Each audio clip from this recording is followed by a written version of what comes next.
let me debunk this. Failure does exist, and not every single failure leads you to success. First, let's understand fear and the concept in fear and how it affects us. So it's in our genetics, it's from evolutionary biology, where fear kept our ancestors alive. So we are just the byproduct of our ancestors surviving in the situation that they were at. It kept us from not touching things that could harm us. It kept us alive. So we would not go near predators because we were scared of them. However, now with the industrialization and the living standards increasing and not us having to chase predators, fear kind of transformed itself into different aspects, where you could be scared of going out into social events, where you could be scared of talking to people, promotion, changing career paths. It's this kind of fear that's kind of changing its meaning. From childhood, fear has been ingrained in us from our parents, and especially from ourselves, where you cannot fail at something, you cannot get a bad test grade, where it's seen as something dramatic, it's been over dramatized, where you're just told to succeed and be good at everything and just be an all-rounder. And this has extreme effects on us and how we view ourselves and how we even look at failure. I used to look at failure completely differently until I did professional sports for 4 years, where I failed so many times, so many bad training sessions I had. I did show jumping. So many times I've fallen off. So many times I've sat at myself and gone like, wow. There was a key turning point where I transformed that journey and how I looked at failures. I started journaling every single session, and I started being so honest with myself about everything that I did, where I realized that this is where the most growth happened for me. The most growth happened to me is where I failed the most, because I used to be scared of it, to the point where I started chasing it, which is weird, and my whole family was like, what is wrong with you?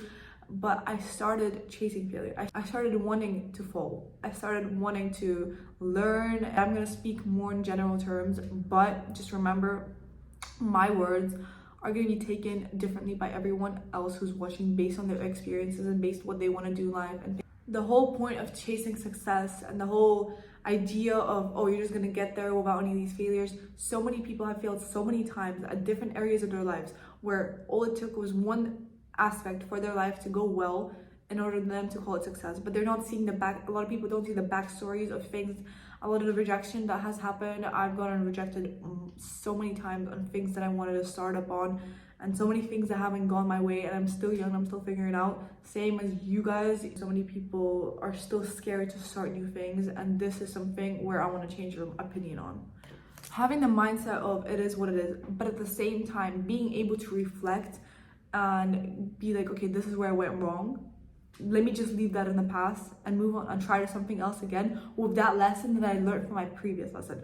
That probably sounded extremely complicated, but just remind yourself, what is the worst that can happen when you do something, when you fail at something? What is the worst that can happen? At the end of the day, if you're healthy and things are going along, there's endless possibilities, there's endless choice for you to do, endless activities for you to try, endless business opportunities to get yourself into, endless connections for you to start with people. We build this over-dramatic concept of fear and failure in our heads, where we make it seem bigger than it actually is. You have to get used to failure. You have to get used to not being okay with just different things and realizing that, oh, this might just not be for me. The concept is that failure gives you education and it gives you wisdom about yourself and about what you like and what you don't like. And it teaches us to try new things. I've already said this before, but our experiences and our actions build up who we are as a person. It builds our confidence. So the more you experience, so the more failures you have, the more rejection you have, you could let it build you or you could let it put you down. The thing is, it's in our control. By controlling our actions, most of the time we're controlling our thoughts.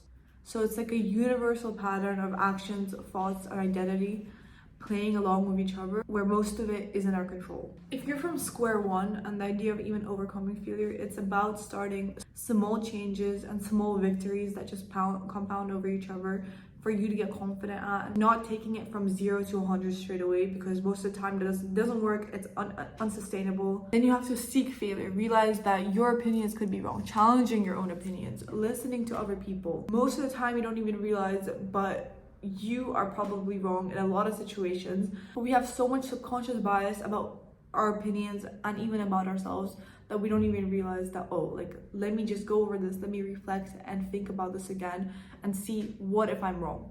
Remember, failure just means that you're trying. Failure means that you're experiencing new things, and experiences are extremely important, like I said, with building who you are as a person. But just remember, failure is necessary for you to understand yourself, for you to understand what you like and you don't like, for you to try new concepts.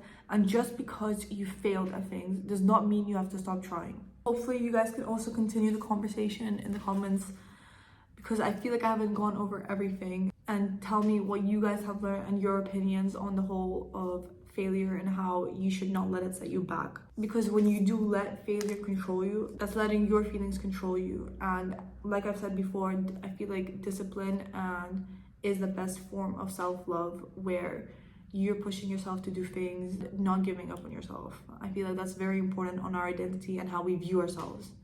And how we view ourselves is extremely important. So hopefully you guys learned something, and please do continue and give me your own perspectives on this, because I'm really interested.